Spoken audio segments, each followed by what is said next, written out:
G'day, my name's Guy Gross. I'm the composer on Fasrcape. This is a really interesting episode, Terra Firma. It's the first time we get to Earth. It's like a huge shift for Fasrcape. We've stayed in space for so long. Yes, there have been the occasional sort of flashbacky, flash-forwardy episodes, but this is like most definitely we're on Earth, and it's really, really strange.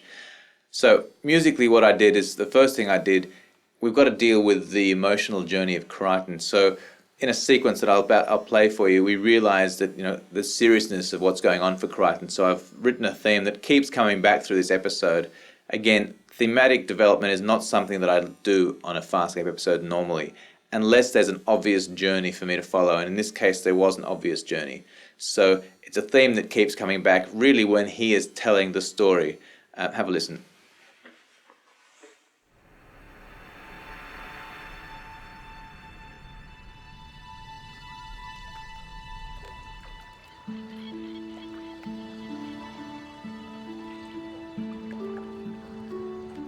Earth.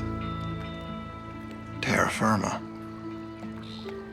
Seems forever it's filled my thoughts, been my goal, and now I'm here.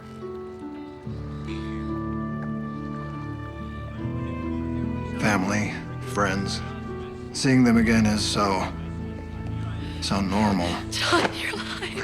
DK, when did that happen? A few years ago, married on a boat in Naples. I wish he could have been there. You said he was a geek. He is a geek. I won her over anyway. I figured Earth would freak out, and it's delivered in spades, on time, 30 minutes or less. Uncle Sam is keeping the aliens safe and contained. A waterfront mansion for their personal use and full security team standing by.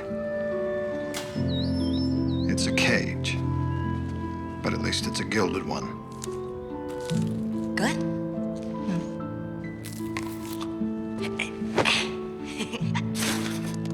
Of course, the suits are more interested in the technology. No surprise there. So we let them look. So that sets up our journey for this episode. And, I go back to a few sounds that, again, I wouldn't use. The piano, for instance, and the harp.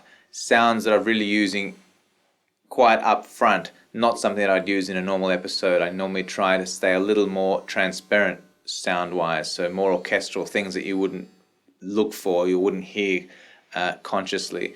But in this instance, I'm quite happy to sort of set the tone of saying, this is music. We are underscoring his journey on Earth. So it's kind of a fun episode to do. My family has been helping out. Great, thank you. Would you like me to bring you some of my clothes? My sister, Olivia, she's hanging with them. Sure. Thanks. And my cousin, Bobby. Bobby is totally fascinated by the ETs. Hey, I got this great idea. How about we break out of here and go make some new friends? Gianni, you know the humans will not let us out unescorted. And the way you make friends, I do not blame them. Rigel, have you tried this? Sparky and Wrinkles, Another delicacy. they're the happiest of the crew. They're in gastro heaven. What's it called? It's called cop porn. But T.R. Holt, I have he is not happy. What's the big deal? It's a simple proposal. So musically and thematically, really simple. Dum da da dum dum dum, and a repeated motive. It's a really interesting device.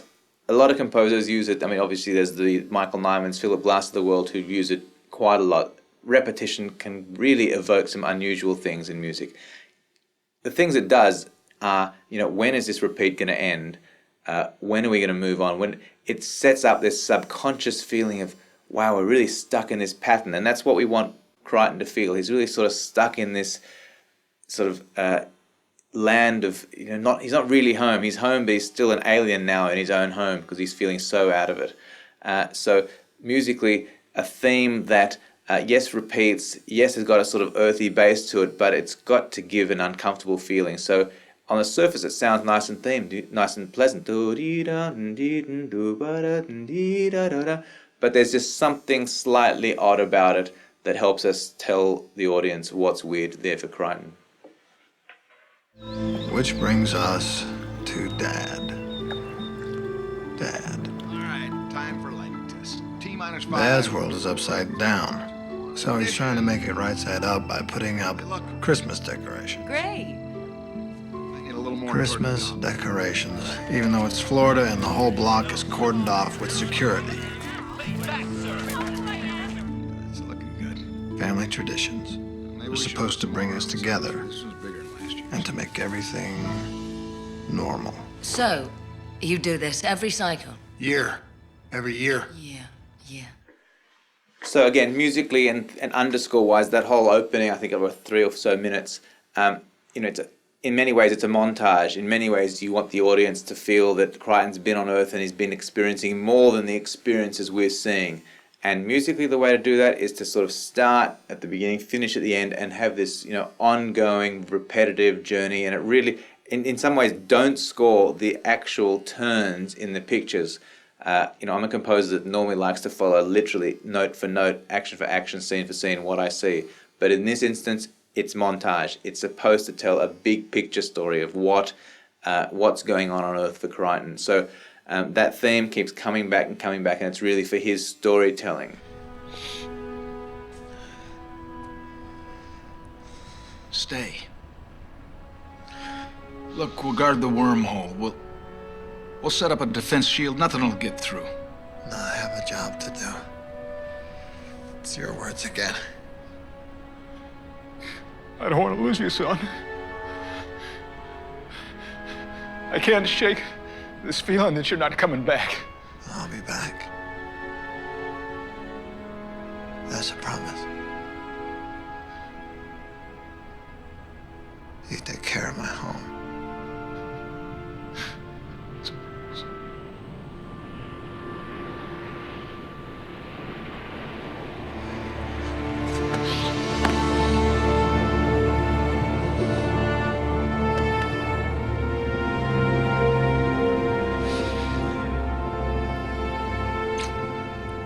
Take care of yourself.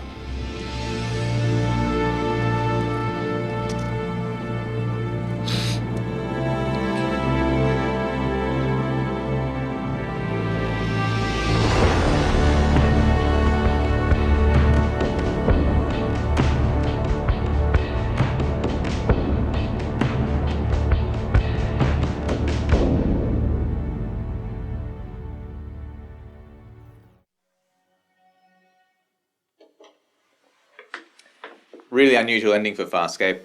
First of all, I'm not a composer that's known for his almost never do it.